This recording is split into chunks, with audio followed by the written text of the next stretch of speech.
Some sun-grazing comets may not be comets at all, astronomers find. Some comets like to play chicken with the sun. We've been spoiled with comet science lately. The Rosetta spacecraft orbited comet 67P Churyumov-Gerasimenko for about 18 months and sent back daily updates on how the comet behaved and changed. That mission is over, but luckily there is a long-running mission that looks at star grazers, or comets that pass really close to our sun. The Solar and Heliospheric Observatory SOHO spacecraft is designed to look at our nearest star and its thin atmosphere, but luckily it can also watch comets swing by, and in the last few decades it's discovered more than 3,000 of these objects. And here's a neat thing: a minority of these star grazers may not be comets after all. An object called 322P SOHO 1 appears to have some properties of asteroids or space rocks, not that loose mix of ice and dust that comets are known for. This and other properties of sun grazers are discussed in a new paper led by Carl Badams, an astrophysicist at the Naval Research Laboratory, Washington, D.C., and the paper is pre-published server ARXIV, accepted by the journal Philosophical Transactions A. And we've been spoiled with comet science lately. The Rosetta spacecraft orbited comet 67P Churyumov-Gerasimenko 18 months and sent back the daily updates on how it's behaving. We found it looks like an asteroid, and it looks sort of like a crater, comet, Badams told Seeker. There's a weird hybrid thing going on. The results were intermediate, so we're not sure if this is something that was once a comet or maybe an asteroid that got stuck. There's no definitive conclusion here.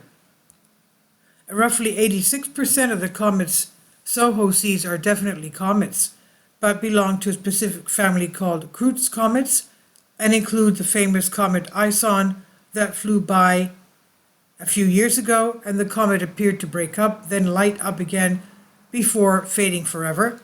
And it shows just how hard it is to make comet predictions. Badams himself remembered that it was a crazy day.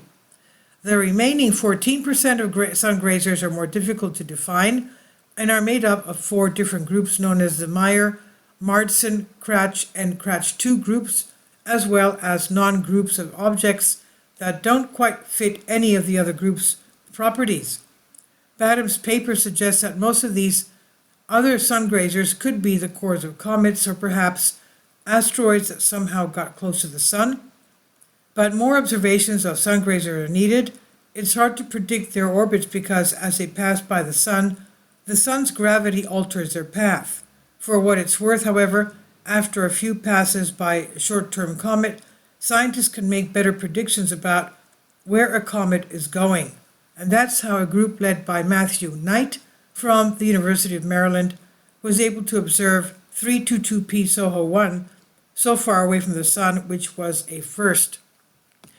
Badams points out that how important it is to know about these sun grazers, which are often invisible when the sun's energy is not so close by. Around 2008, he recalled a Marsden group sun grazer passed extremely close to the moon's orbit, which is a close shave in astronomical terms. It speaks to the need, he said, to better track these objects in case there are some that are hazardous to our Earth. Obviously, if that Marsden group comet sun grazer was so close to the moon, that's too close to us, isn't it? SOHO kind of fills that gap, but it has a limited magnitude, he said, referring to the apparent brightness.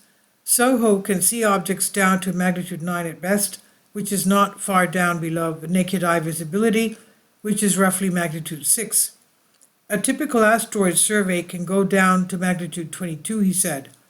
SOHO remains in excellent health, and you could even get involved in the current comet discoveries yourself.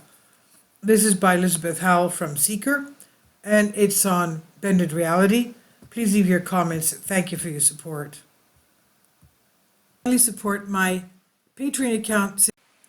The daily posts are 5 videos daily, and they are totally different from what I have on my YouTube channel.